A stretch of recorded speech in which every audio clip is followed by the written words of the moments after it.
Hello everyone and welcome to another Business Disability Forum webinar, which during these times we're offering you for free, which is always fantastic. Who doesn't like a freebie? So I'm Lucy Ruck, I'm the Taskforce Manager at Business Disability Forum, and I'm delighted to be your host for today. I'm also delighted to be joined by Kate, but I shall introduce her in a moment. What I would say is that we really hear from you now. If you could put any, I'm sure you'll have a few in the chat. That would be great. So if you could just post those in there. We do also have closed captions available for today's webinar, which are provided by MyClearText. And you can choose this by clicking on the closed captions button at the bottom of your screen, which is next to the chat, which you should all hopefully be experts in Zoom by now, I think.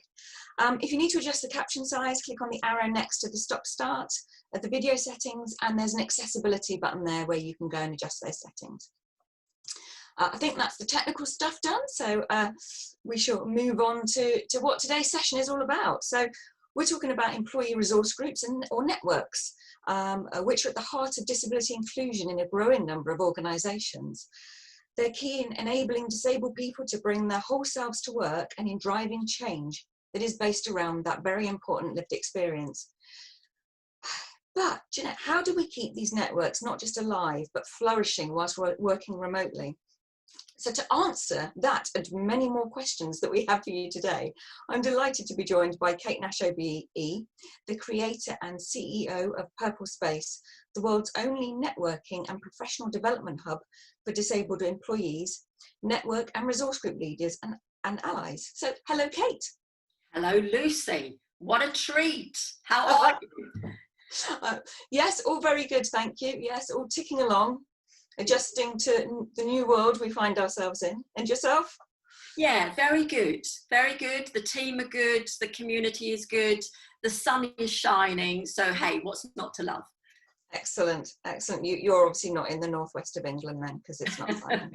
Anyway, so I'm sure many of our listeners and people connecting up to us today already know a little bit about you, Kate.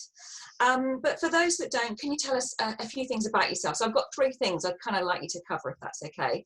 Tell us about you and what you do, why this community is so important to you, and what led you to creating this wonderful thing that is PurpleSpace.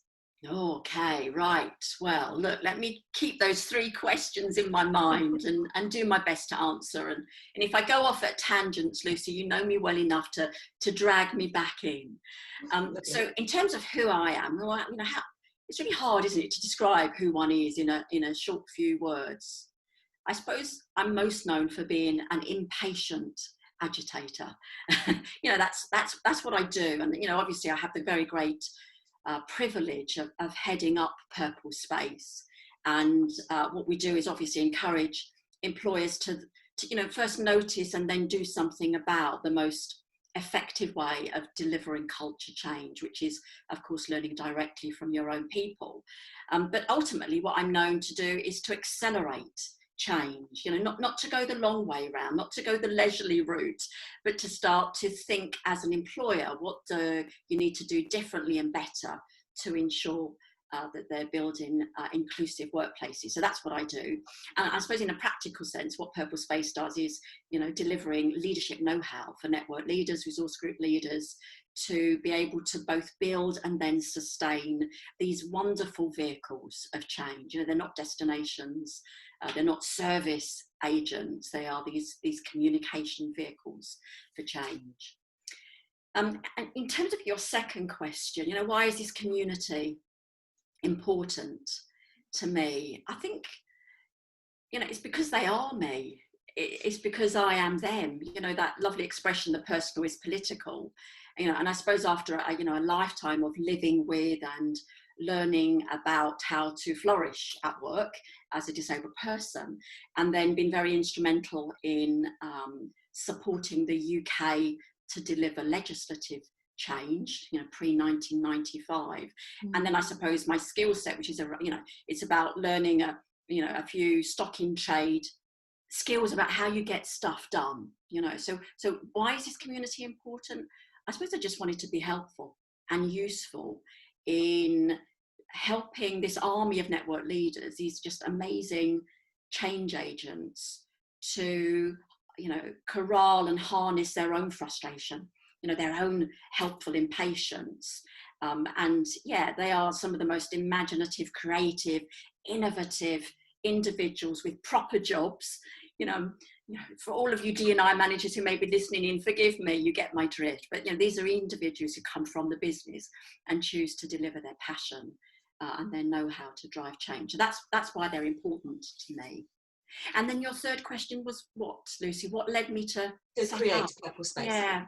I think basically a lifetime of work. Worked for many years in the NGO sector, and learnt quite quickly that philanthropy will only get you so far. And having worked for BDF, good, fantastic organisation, is runs in my veins. Many years ago, the third associate to be appointed to BDF, the fourth member of staff, many years ago, 93 or 94, I can't recall. And I suppose, having worked with many parliamentarians to support the process of getting legislative change, it was me noticing then that how are we going to start to see sustained change? How are we going to make manifest that legislation? So yeah, that's where I got involved, basically. That's, noticing that networks, my prediction was that networks were going to be a very important contribution to driving change. Noticing that networks did two things. One, they helped a business at the top of the shop, improving that level of being disability confident or disability smart, as you so splendidly call out, but also their role in helping individuals to develop inner confidence. So yeah, gave up pay as you earn in 2007, set up my own freelance business, Kate Nash Associates, worked with 300 companies over a 10-year period, and then wrote Secrets and Big News, the book that led to PurpleSpace. And it was through the requests after the messages in the book from many employers, which we share, many of our members are members of yours, and vice versa. We do very different things. But it was those network leaders that say, we'd like a low cost, elegant way of sharing best practice and starting to think about how we can be helpful and useful. So yeah, we set up 2015, have one or two members. I think it was Barclays and Fujitsu. And now, of course, 5 years later, 110 plus organisations with 600 members, together reaching 450,000 disabled people. So yeah, that's how it all came about, Lucy. And I think it's really interesting as well, because I think networks, I actually I chaired a network when I worked for a local authority about 15 years ago. And I remember them saying to me, oh, we're glad you're helping, you've offered to chair, Lucy. We needed someone feisty. I'm not quite sure what they meant by that, but I shall take it as a compliment. And I think sometimes it's very difficult because you can lose your professionalism because it becomes very personal, because it's about personal stories. So I think some support there from an organisation like PurpleSpace is absolutely their direction and their drive and their vision, and understanding what other people are doing, because you don't necessarily know what other employee resource groups are up to because they're not within your organisation. So I think that information sharing is absolutely critical and quite unique, I think, probably as well. Yeah, it is, Lucy. And you're going back to your own personal story. It's very common, isn't it, when we want to be helpful and useful, we want to apply the knowledge that we have gained along the way in terms of managing disability and impairment, and want to help those that are coming behind us. So yeah, so what we do is try and support individuals to corral that feistiness, that very helpful feistiness, and then deliver skills training, leadership training, both in terms of soft and hard skills. So yeah, that's what we do. Excellent. Thank you for that, Kate. So obviously things have changed somewhat in the last few months for all of us in lots of different ways. I think that's fair to say. But what are the trends or the issues that you've seen in employee resource groups right now that you can share with us? Okay, there's what I would call the enduring trends, so the kind of pre-COVID trends. So let me share 2 or 3 of those with you, and then pick up in terms of, so what are we seeing now? In terms of the enduring trends, I think what we've seen over the last 5 years is a really big push from employers to ensure that their network or their resource group is an integral part of how they deliver systemic change. And what I mean by that, you don't have to look too far back, where you saw networks sometimes sort of grow up in isolation. You know, they'd start with fresh air and enthusiasm. They wouldn't have too much budget. They'd be noticing what the strategic drivers were, what the strategy was in terms of either diversity or disability. But they didn't always have a governing role, if that makes sense. They didn't always work with hand in glove with the business. And I think one of the strong trends that we're seeing now is almost universally across our community is that has changed. So now businesses are very much working hand in glove with their networks and resource groups to both scenario scan what's coming down the track, but of course then to sense check as to whether the strategy is right. So that's a very important trend.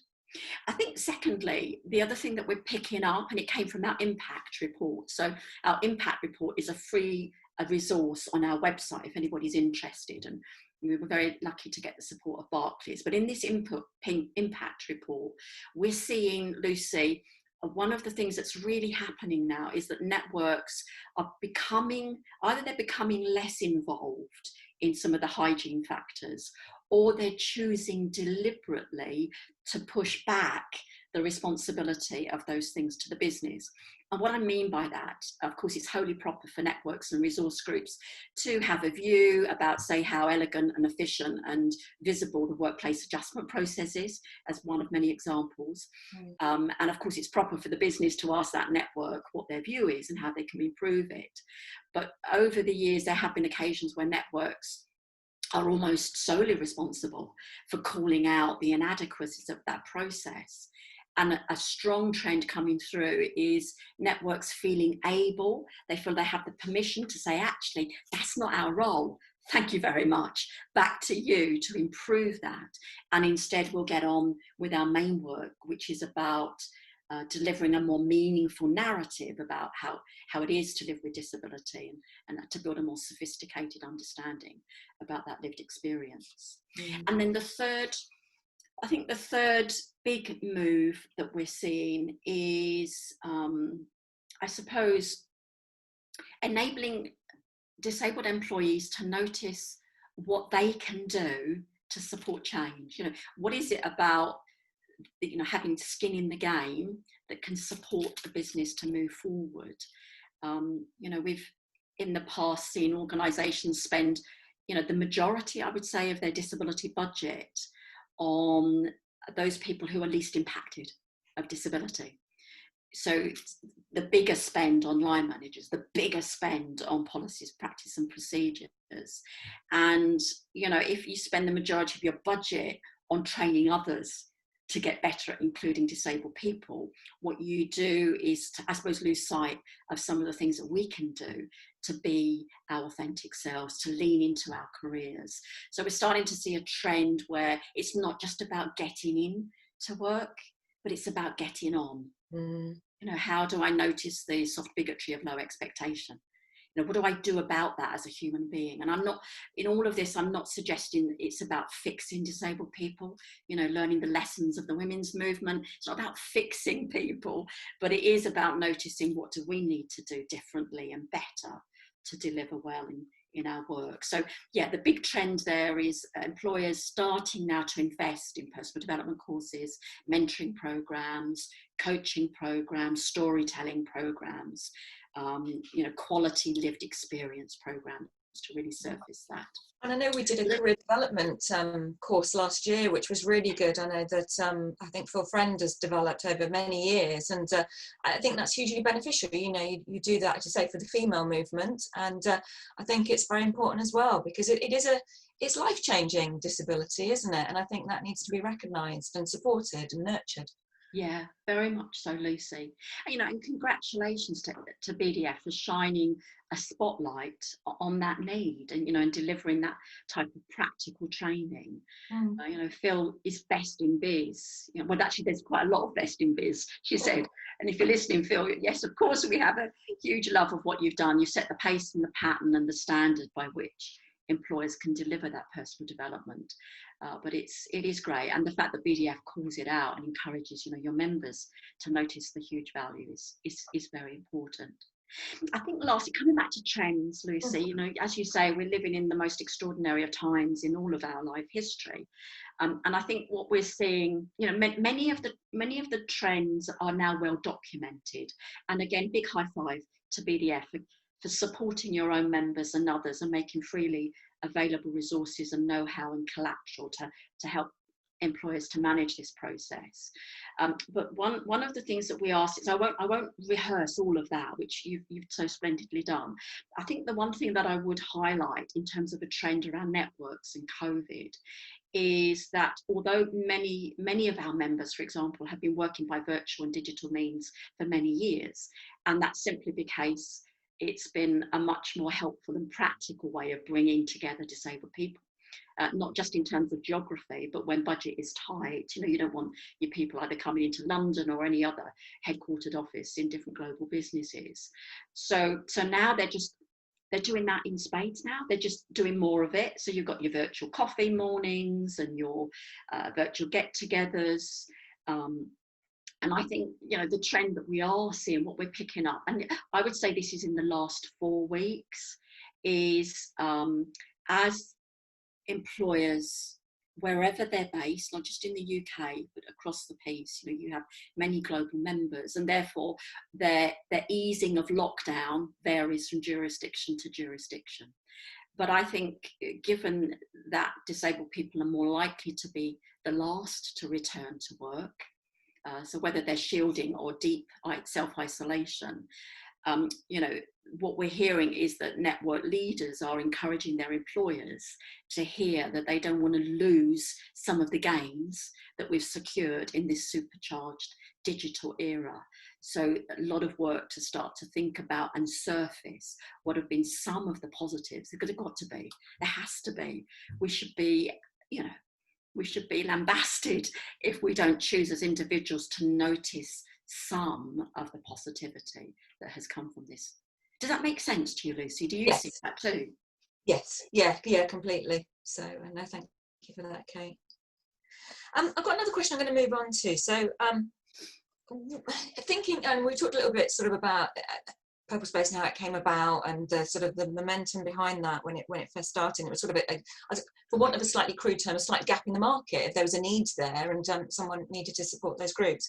But what, in your experience, are the main drivers for starting a new employee resource group? I would say, what to sorry, carry on, Lucy. There was a pause. Say that again. Oh, sorry. The joy of home working and connectivity. So yeah, so what do employees want to get out of in their resource groups? I think three things. One, they want to be helpful and useful in being in this, what we would call the sweet spot. You know, networks, they do 2 things. They're often supporting the organisation to do differently and better in learning directly from their own people. So enhancing the development of policy and practice procedure based on the direct lived experience of disabled people. I think, and secondly, then encouraging individuals, I think particularly those who acquire their disability through the course of their working life. You know, as we know, 83+% of all disabled people are those individuals who acquire that human experience through the course of their working life. So the driver is often having experienced some challenges in not maybe securing a workplace adjustment, or having a lack of self-esteem, or not leaning into your career, or not being who you are, being your best brilliant self at work, and wanting to be helpful in accelerating, you know, the speed by which others that come behind us can do that. So that's the first driver. I think the second driver is they want to accelerate change. You know, if you keep on doing what you keep on doing, you'll keep on getting what you keep on getting. So, you know, if you can be useful to apply your skill and your experience and your know-how to accelerate change within the business, that's a very key driver. I think that passion and that energy. And then lastly, many of the network leaders and their committees, their steering groups, they simply want to apply their skill to the process of change.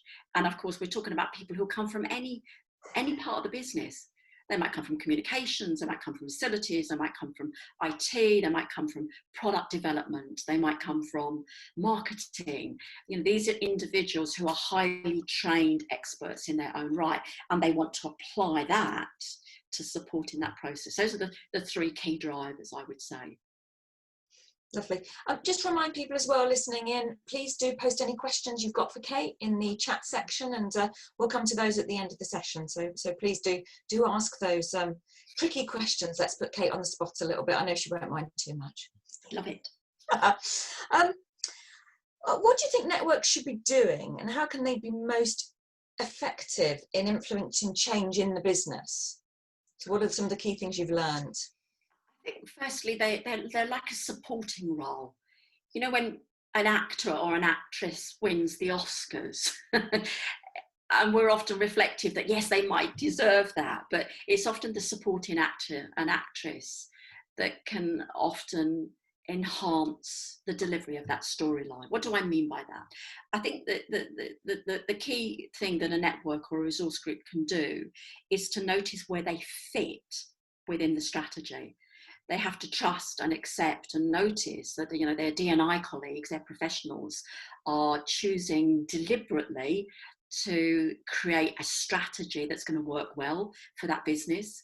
And, you know, for whatever frustration or lack of budget or not enough time, and there's all of the above in terms of running a network, the most important thing you can do, I think, is to notice how you're going to support the delivery of that strategy. So what 2 or 3 things could that network do to enhance the delivery of that strategy? And again, at a very practical level, so what does that mean? Say, for example, a business choosing to shine a spotlight on the workplace adjustment process and to do a drains up and to say this is not good enough, and, you know, it's taking 6 months just to deliver an ergonomic mouse. And, you know, it's about saying, what can we do to support the business to reduce the delivery time of that, etc.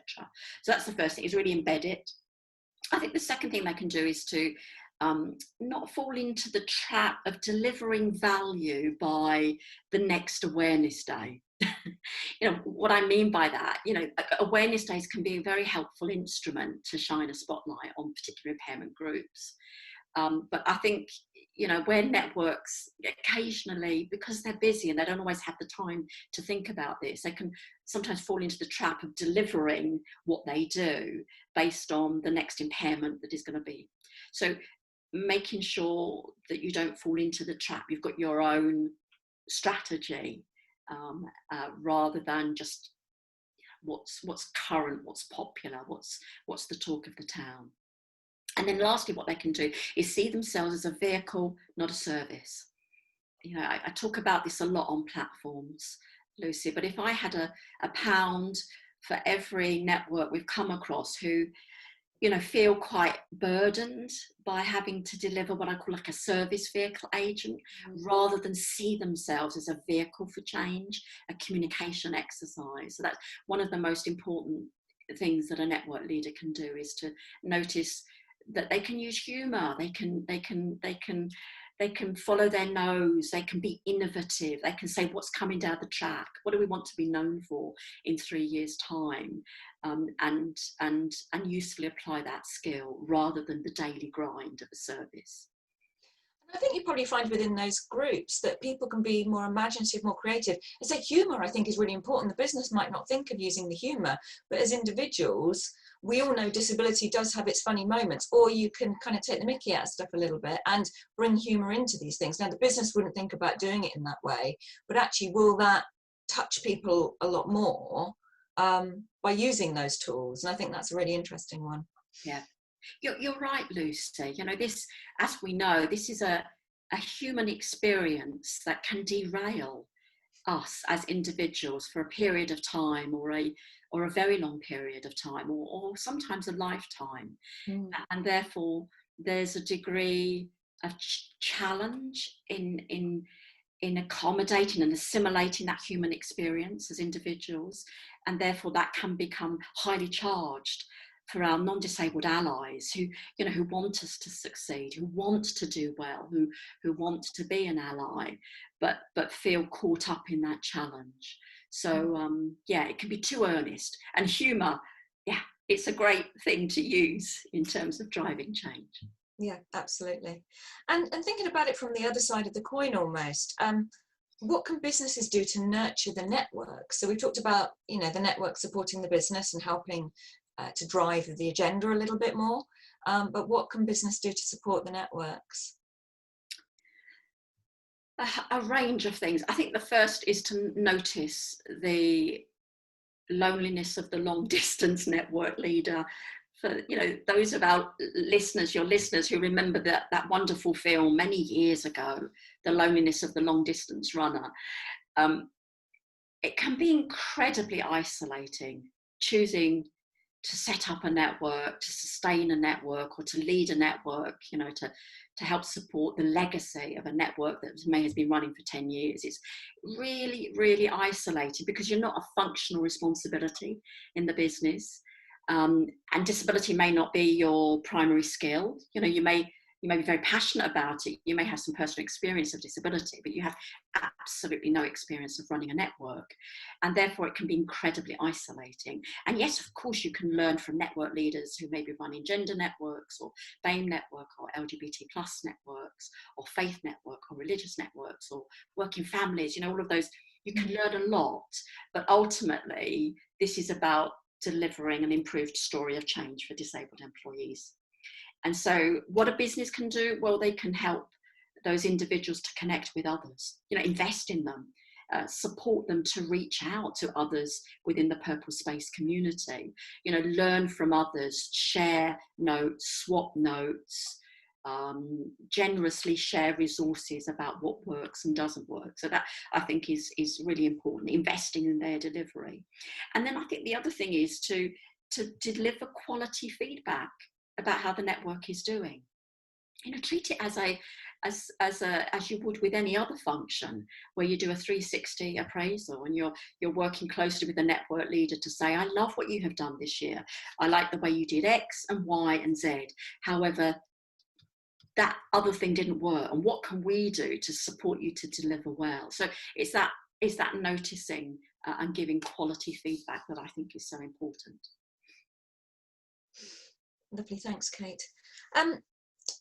We've got some questions coming in, so I got slightly distracted by those, but we'll come on to those later on in the session if that's okay. Cool. So when we think about networks and resource groups, we often think about physical meeting or the getting together. So how do we keep networks not just alive but flourishing whilst we all work remotely? As you say, some people have been working remotely for a while, but how do we flourish those networks, Kate? Yeah, you're absolutely right. We did a little piece of research 3 years ago to look at the ways in which different networks work, so gender networks, BAME networks, LGBT, disability, etc. And we noticed even then that disability networks were some of the more prolific users of tech in order to deliver their networks. So it was not uncommon that they would be doing virtual coffee mornings. It was not uncommon that the, you know, routine, maybe quarterly meetings or monthly meetings, whatever the pattern is, would be done remotely. And that was for two reasons. One, because disability networks are behind the curve. That's partly because of the legislation and the cadence of equalities legislation, not just in the UK, but globally. So, you know, noticing they were a bit behind the curve, that has meant that they have often had less budget and therefore have had to be much more creative. Plus, if you add to that, you know, that the actual typology of individuals that we're talking about may have a greater need in terms of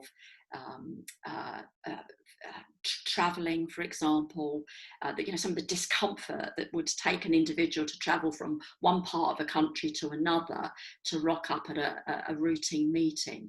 So they're just supercharging now. And the other thing that we see great use of is internal networking sites, so the Yammers, the Facebook sites, the intranet sites. Again, disability networks, I think, have been ahead of the curve on this, Lucy, and now they're just even better. So the ways in which they're delivering advice about how you can drive change, and how you can bring members together through digital and virtual means is just going through the roof. And we really hope that that's not lost. We, of course, as human beings, want the world to recorrect itself. But if we don't take forward some of the lessons learned from this period, then we should be, you can feel the irritation. So it's that supercharged, bringing large numbers of people together in order to drive change. And some of the things that companies are doing externally, that wonderful global webinar that Microsoft put on recently is just fantastic. It's just fantastic. So good use of technology. And I think there's something quite nice about doing these video conferences that we're all now doing, especially when people have their cameras on. And I know that's not always possible for everybody for numerous different reasons, but you still feel connected. It's lovely to see a familiar face. It's nice when we dialed in this morning, Kate. Like, hi, Kate, how you doing? It's nice to see people that you know. You still sort of feel connected, don't you? And I think it does add value. It's not quite the same as being in the room, and the little side conversations don't happen in quite the same way, but it still has it's still really important to connect, isn't it? And I think that we mustn't lose sight of. Yeah, you're so right, Lucy. And I think this type of connection is, of course, it's different. And I think the question mark that it leaves us is it of a lesser quality? Because I think so many of us have fallen into the trap of analysing this level of connection and thinking it's of less quality. And one of the things I've noticed, many of our members are global businesses.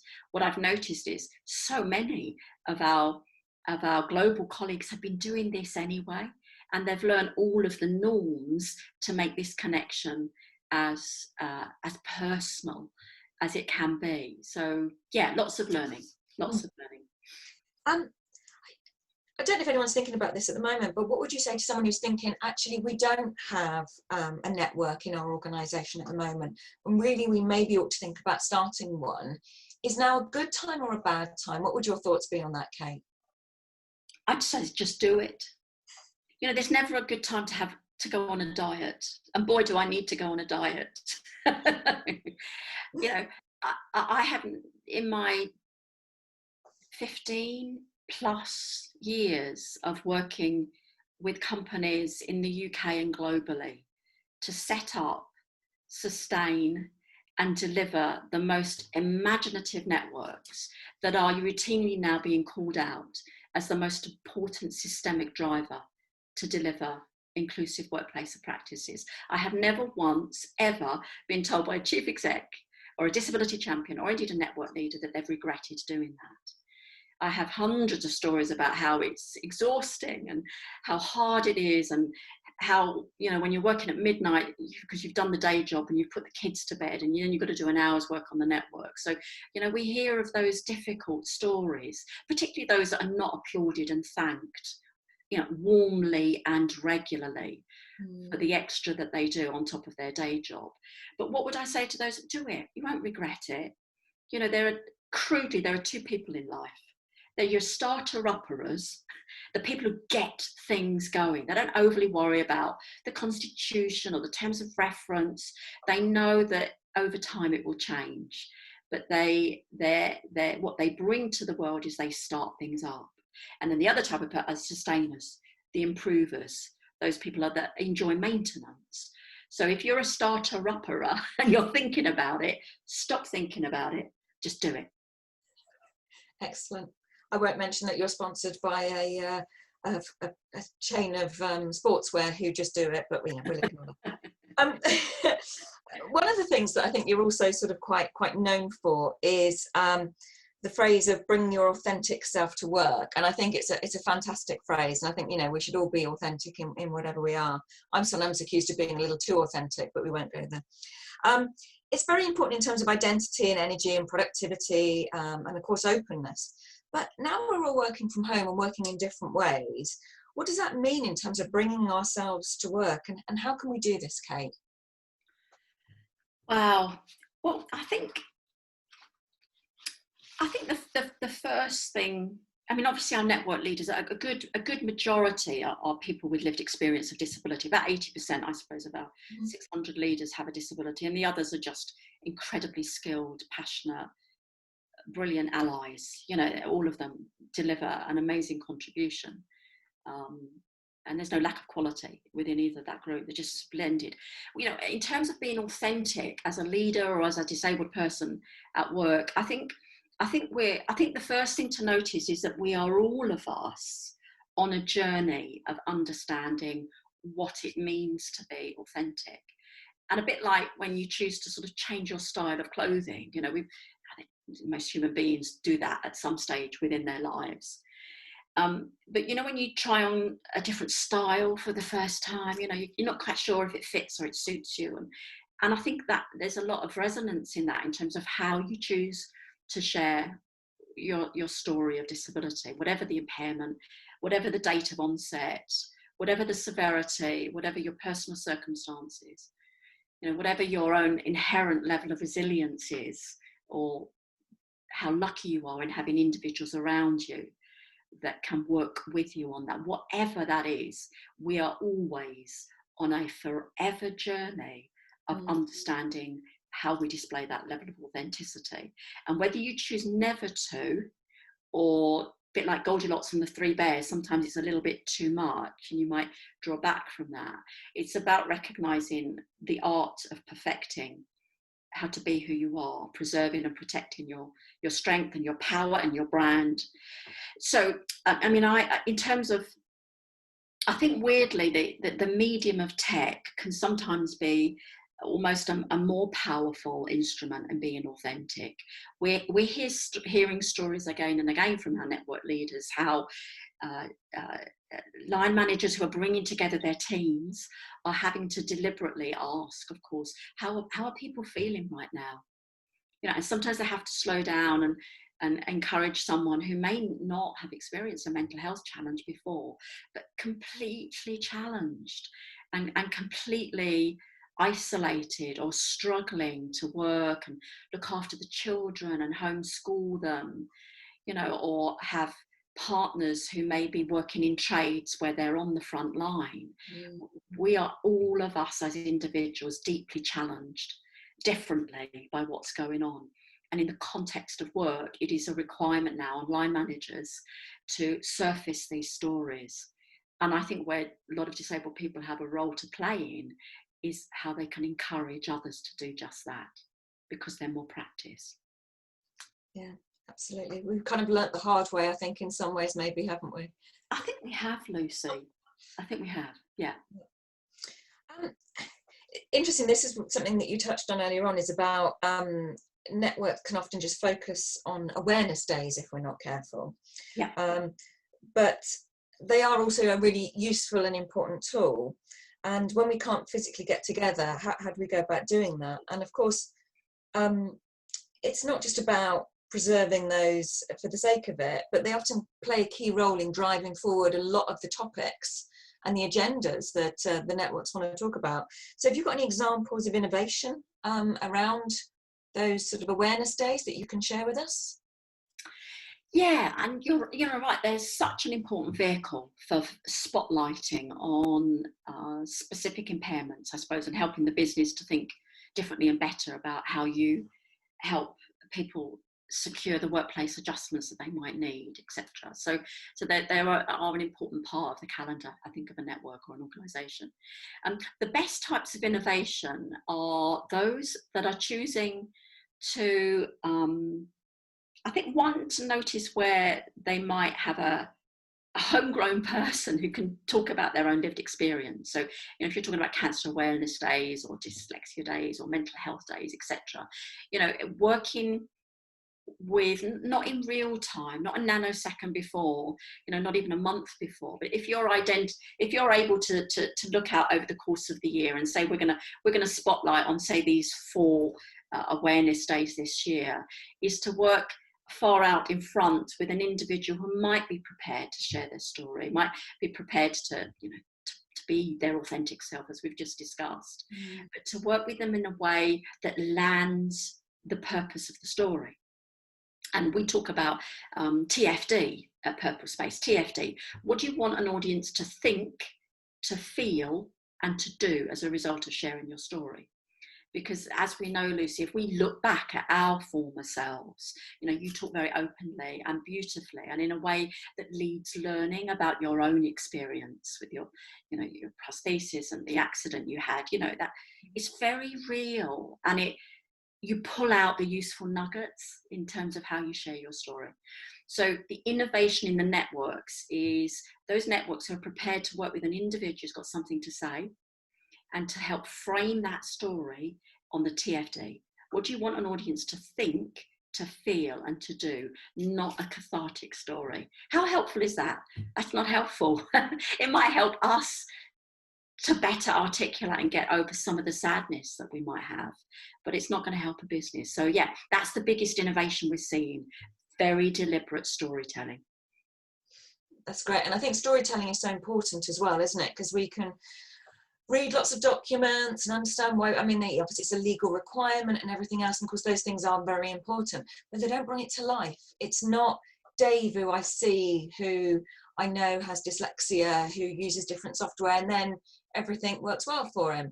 Or if he didn't have those things and they put a new bit of software in and it can't work with his tools that he has, then he's unable to do his job. And it's that realization of the impact of the decisions we make and how we can help those people. But it's that person at the center of it that's the important bit. And I think that's where those stories are really useful. It's so true, Lucy. I mean, again, coming back to you, the blogs that you have written in the past, where you have, you know, you have taken that courageous and, you know, I say that disabled person to say person, you know what I mean by this. Yeah. It takes courage to share story of sadness and disappointment, and to reflect that life has taken a journey that perhaps you wouldn't have wanted for yourself. Yeah. And then what you've learned for yourself, and therefore how you would help a business to do differently. Anyway, I could talk for midnight, but I won't. You've got other questions as we close. I'm going to go to a couple of questions that we've had from people joining us today. So how do you balance being a critical friend versus being an adversary? We find a lot of resistance to recognition of issues and subsequent failure to act. Often disabled people who have a voice across being overly bolshy, despite the very real concerns, especially against legislative requirements on business. It's quite a long question there, Kate. It is, and it's a great question. Yeah. And I can feel that question. I think how would I answer this? I think occasionally we teach, listen to me, we encourage our network leaders to notice the qualities of good leadership. And one of the things that comes with good leadership, or one of the characteristics, one of the traits of really good quality leadership, is to choose deliberately to notice and understand and feel that the world is unfolding as it should. And what I mean by that is sometimes you have to trust that you are working within an organisation that wants to do its very best by disabled people. Even, and this is something that we actively encourage our network leaders to do, even in the face of evidence to suggest otherwise. So let me just say that again. So it's about choosing deliberately to trust that you are working for an organisation that wants to do well by its people, even in the face of counter evidence. And what I mean by that means it allows you to keep calling out constantly and persistently and with kindness and with love, those things that are really getting in the way. And, you know, we see often, there are great examples across the world right now about how hard it is for individuals who are oppressed. And yet great leadership requires the art and the gift for persistently calling out what those struggles are. So it's hard, and it's not for the faint-hearted, and it does take time. But, you know, it's about, you've got a table thump, we often say. So that feistiness, a network leader has both got to table thump as well as be a collaborator. How can we help you, the business, to do what we think you probably want to do? And then enough silence to allow that business to respond. Yeah. Help me to understand. That's a great phrase. Help me to understand why we're still allowing a process whereby somebody who needs a mouse that costs £10 to wait for 10 months. Yeah. Because I can't understand how that's acceptable. And then leave the silence, enough silence to hear an answer. Yeah, and silence is so powerful, I think, isn't it? Yeah. Brilliant. And I had another question in around sometimes with employee resource groups, you can find that you get one or two people who just want to moan about the car parking or the negative things, or something that's just purely impacting on them. How do you turn that around so that they don't drain the group, and you keep that positivity and you keep that as a positive channel to move forward? What's your advice for those groups? It depends who's doing the noticing around how those behaviours are not being very helpful. You know, ultimately, you know, that some of the great networks have been enabled to have what I call a relative level of freedom to operate. You know, those D&I managers, those wonderful D&I managers who allow they are door openers. They're door openers. They liberate and they allow and they enable network leaders to maybe break a few rules and make a few mistakes, and to have the energy to set up a deliberate plan or an activity plan. So my answer is predicated on who's noticing maybe some of those behaviours are not very helpful. If it's a D&I manager who's noticing that maybe somebody keeps going on about their personal story, simply a quiet word to do that. You know, we as allies, we need from our allies helpful feedback about how our behaviours are helping or hindering change. And I think if it's within a committee, again, that's, you know, slightly different, but there are things that can be done. But yeah, it's nonsense to think that you just have to rely on one story within a committee. That's not helpful at all. We have to subrogate sometimes our own personal challenges. Well, let me rephrase that. We have to sort our personal challenges. If we're not getting the workplace adjustment that we need to find a way of ensuring that that is delivered. But it's not proper, I think, to keep rehearsing that story in terms of your leadership of heading up a network. Absolutely. I've got a good question here. Not my words, I will read this out because there's some, I was going to say interesting language, but I'll tell you, right. So humour really is an amazing tool. One of my favourite opening lines when I give talks on disabilities, I'm gay, ginger and have Asperger's, and yes, I was bullied at school. Because of course there's a serious point being made, but it's also important to be open. And I find that having that one early moment of laughter makes people feel more comfortable about asking questions they might think are inappropriate, when in fact many others are thinking exactly the same thing. And I think this is really good about breaking the stigma and people's anxieties about that exist around disability. And I think I obviously didn't deliver the line very well, but I'm sure that he would deliver it much better. But I think it's a really interesting one. Yeah. No, it's great. It's great. And, you know, it's important that we notice that, you know, judicious use of humour can be one of the most important drivers for change, and making people feel comfortable, you know, dare I say it, in your presence is a very important precursor for then developing a better conversation about what needs to be done. And again, going back to the earlier question, I wouldn't want to suggest in terms of answering that earlier question that not playing out your personal story is not important. It absolutely is. As you know, my opening gambit, the personal is political. From time to time, I will choose to give a sniff of my story, but using that story to help people feel comfortable in your presence, so they're better ready to receive difficult information, is very important. So I love it. Whoever does it, high five, well done. Keep doing it. Absolutely.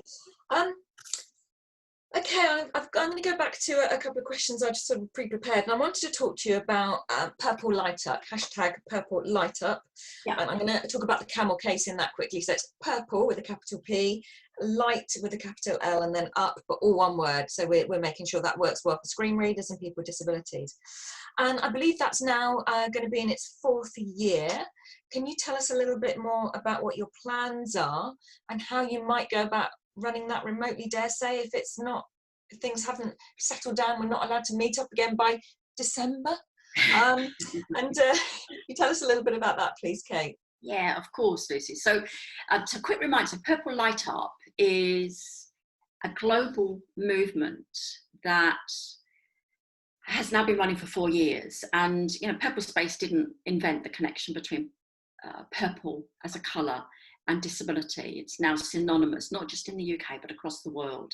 And we don't know how, we don't know why. We've certainly done a very helpful job in amplifying that, because, you know, like our LGBT plus colleagues have so skillfully done in terms of using the rainbow flag that is now emblematic of the struggle for LGBT plus people. So too has it become a real driver for change.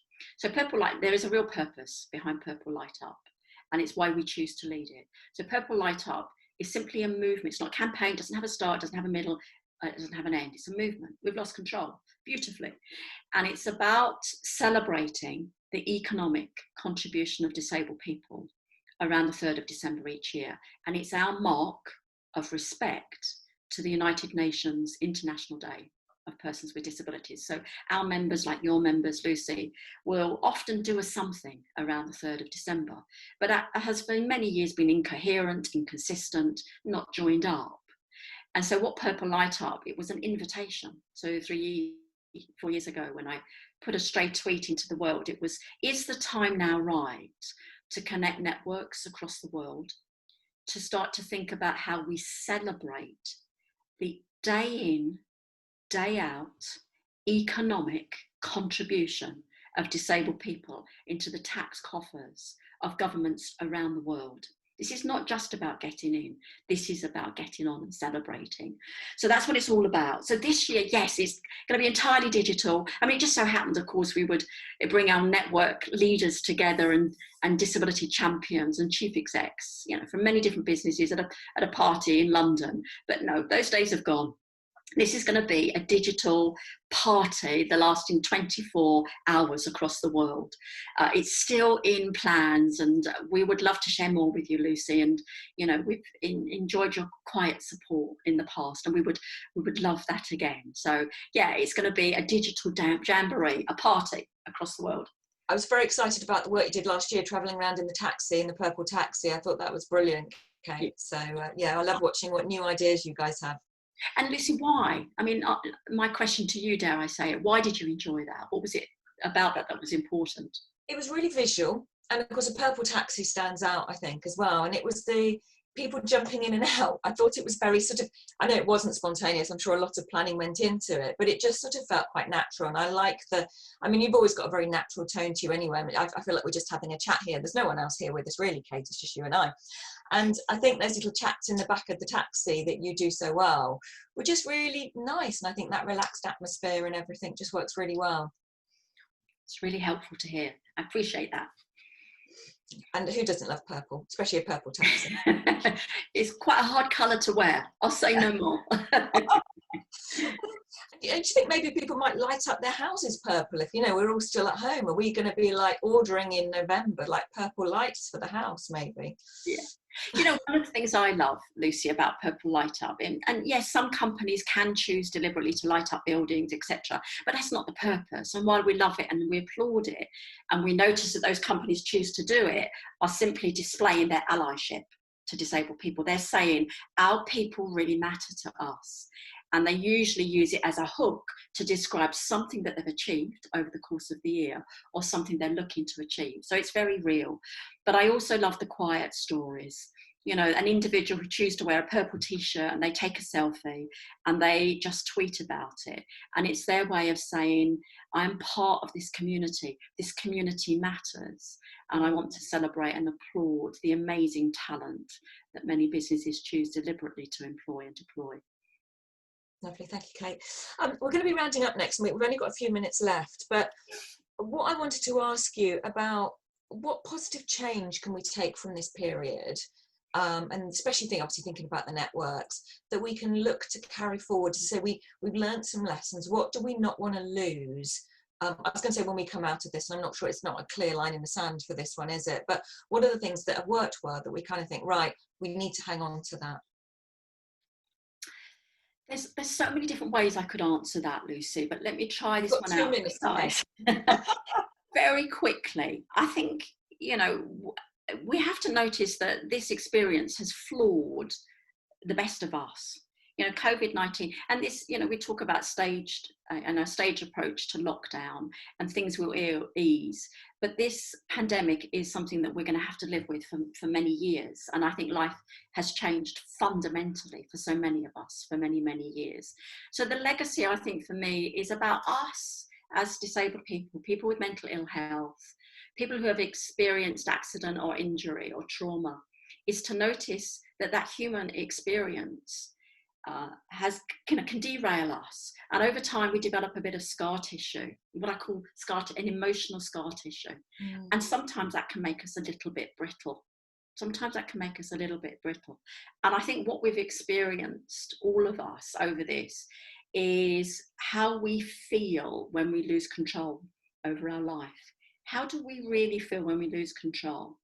And therefore, what can we bring to supporting all of us to notice the things that we can do on a daily basis in order to regain a little bit control and to feel good and confident that our life path is going in a way that we would like. So yeah, there was lots of practical things about remote working, but you at BDF have amplified those so superbly. And you know, as I say, huge congratulations to you and your colleagues, Lucy, for how you're supporting businesses over this period. So they must do everything that you tell them to do, she said. But for me, it's about noticing, who do we want to be in this? What is the truth that we want to learn? And how can we support others to notice that truth when we may be a little bit more practice about how to do things when we lose control?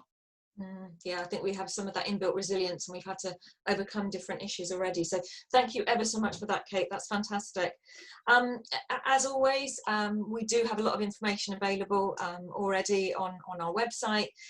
We do have our COVID-19 toolkit that you can freely download for anyone. We also have our fantastic advice service for our members and partners, so please get in touch with us. We are still open, we're all working remotely, but we are available to help with your queries. And life still continues, you know, we still continue to deliver task forces, learning and development, networks and so on. So all that is still happening. Thank you ever so much, Kate, for joining us today. As always, it's been fantastic to have our little chat with no one else in the room. This webinar will be available on our website within a couple of days for people to view and download. We also have in the chat box, I don't know if people have seen it, but we've got links to the PurpleSpace website and how to sign up as members to them. And also Kate's fantastic book, Secrets and Big News, which kind of, as Kate's already mentioned, really triggered this community, and there was the kind of one of the main reasons that PurpleSpace started. Is freely available to download, Kate, I believe. Is that correct? I hope so, because I've said it. Yeah, we've made it freely available. So in that chat box and in the follow-up collateral, there's our new promo and the Secrets and Big News. So yeah, do encourage you to watch and download. Lovely, thank you ever so much. So that just leaves me to thank those of you who have joined us today on the webinar, and Kate for joining us. We will be back next week. We've got a webinar on communication difficulties that Diane Lightfoot, our Chief Exec, will be delivering for us. So thank you ever so much, everyone. Kate, as ever, an absolute pleasure. You make my job too easy. And everyone take care, and we'll hopefully see you again very soon. All the best.